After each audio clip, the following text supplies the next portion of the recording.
Isang gabi, dumukot si Aling Nena sa basurahan para sa kanyang hapunan. Makalipas ang 7 taon, ang kanyang coffee chain ay may higit sa 50 branch sa buong Pilipinas at ang kanyang mukha ay nasa Forbes Asia. Hayaan niyong ikwento ko kung paano nagsimula ang lahat. Tanda ko pa nang huling kong tingnan ang wallet ko, walang laman. Zero.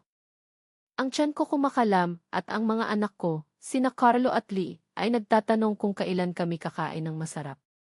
Nasa tondo kami noon, sa isang maliit na barong-barong na halos walang dingding. 12 taong gulang pa lang ako, at responsibilidad ko na ang 2 kong kapatid mula nang iwan kami ng aming mga magulang. Walang kuryente, walang tubig. Ang bawat araw ay isang laban para mabuhay. Ang pinakamataas na edukasyon na natapos ko ay grade 6. Paano ako maghahanap ng disenteng trabaho? Paano ko bubuhayin ang mga kapatid ko? Ang tanging alam ko noon ay ang magtinda ng kape sa gilid ng kalsada, gamit ang isang lumang termos at ilang basong nabasag na ang gilid. Sa bawat bentang 10 piso, iyon ang aming pag-asa at pangarap. Pero minsan, kahit isang baso, walang bumibili.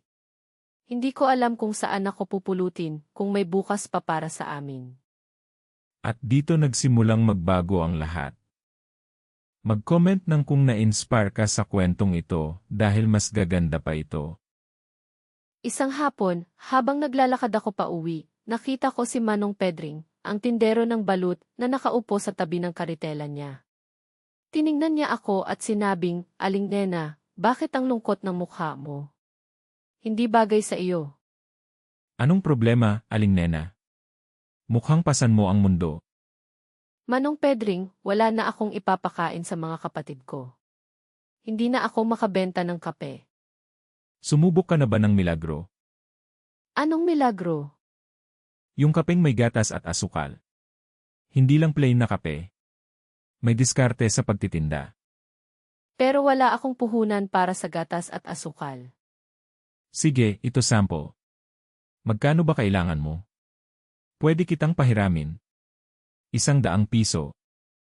100 piso. Muntik na akong maiyak nang marinig ko iyon. 100 piso na maaaring magpabago ng aming kapalaran.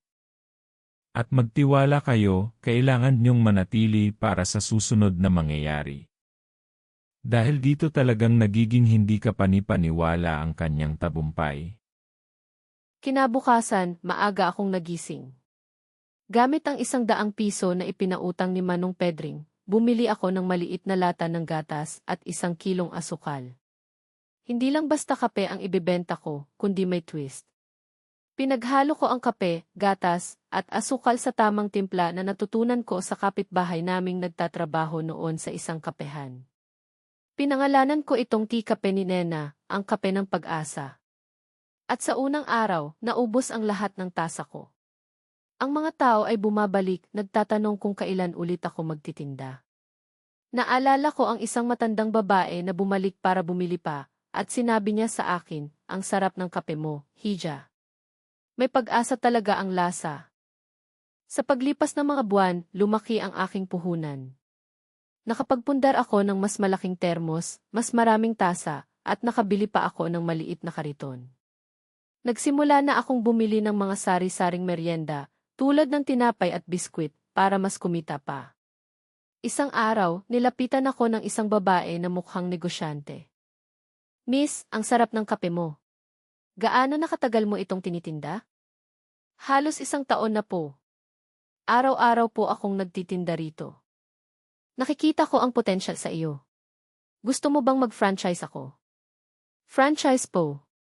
Ano po iyon?" "Ang ibig sabihin, tutulungan kitang magkaroon ng sarili mong pwesto, mas malaki. Ikaw ang magpapatakbo at sisiguraduhin natin na lalago pa ang negosyo mo. Tutulungan kitang magsimula ng sarili mong cafe. Pero wala po akong pera." "Hindi pera ang problema. Ang sipag at tiyaga mo ang nakita ko. Tutulungan kitang makakuha ng pautang at magagawa natin ito. Naniniwala ako sa iyo." At doon nagsimula ang lahat. Sa tulong ni Miss Santos, ang babaeng negosyante, nakakuha ako ng maliit na pautang at nabuksan ko ang aking unang kape ni Nena Caf sa isang lugar sa Maynila. Hindi madali, maraming hamon, ngunit sa bawat hamon ay mas nagiging matatag ako. Mula sa isang maliit na kariton, naging isang caf, hanggang sa naging isang coffee chain na mayroon ng mahigit 50 branch sa buong Pilipinas. Ang mga kapatid ko ay nakapag-aral na sa magagandang paaralan, at ako, mula sa pagtulog sa bangketa, ay nagkaroon ng sariling bahay at kumpanya. Ngunit ang pinakamahalaga sa akin ay ang pagtulong sa mga kapuspalad.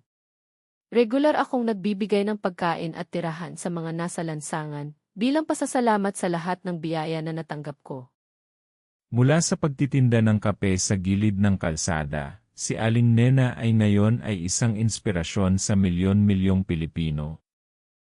Ang kanyang kwento ay patunay na sa kabila ng kahirapan, sa sipag, tiyaga, at pananampalataya, ang kape ng pag-asa ay kayang palagin at magbigay ng liwanag sa buhay ng marami.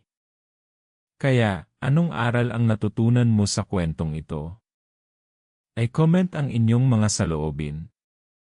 At kung may sarili kayong kwento ng tagumpay, ibahagi niyo sa comments. Mag-subscribe para sa bagong kwento araw-araw.